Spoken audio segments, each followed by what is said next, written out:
અમદાવાદ મનપાનું જે બજેટ રજૂ કરવામાં આવ્યું હતું, સ્ટેન્ડિંગ કમિટીએ બજેટ રજૂ કર્યું, જેમાં 1500 કરોડના સુધારા સાથે વર્ષ 2026-27નું અંદાજપત્ર રજૂ કરાયું.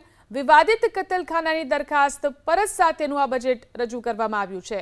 ત્રાગડ ક્રોસિંગ પાસે રિસ્ટ્રિક્ટેડ હાઇટનો અંડરપાસ બનાવવામાં આવશે, તો દાણી લીમડાના ખોડિયારનગર 4 રસ્તા પાસે બનશે ફ્લાયઓવર બ્રિજ.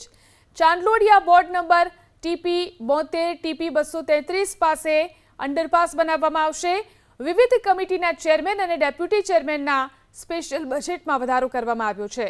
તો ચેરમેનના 10 લાખ અને ડેપ્યુટી ચેરમેનના બજેટમાં 5 લાખનો વધારો કરાયો.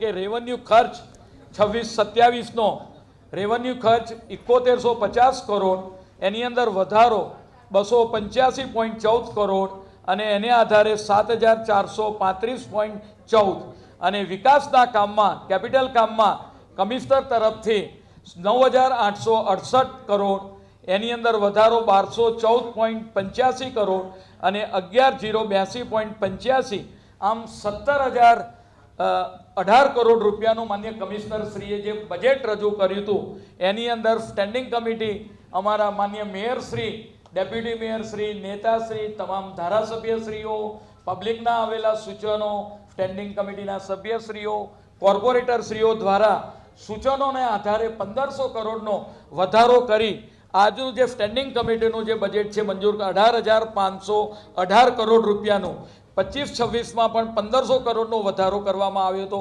આ વખતે પણ 1500 કરોડનો વધારો, લગભગ 9% જેટલો વધારો આ બજેટની અંદર કરવામાં આવેલો છે. રૂપિયાની આવક, 1 રૂપિયો ક્યાંથી આવશે, ક્યાંથી જશે, એની તમામ વિગતો આપણે વાત કરીએ કે આપેલી છે.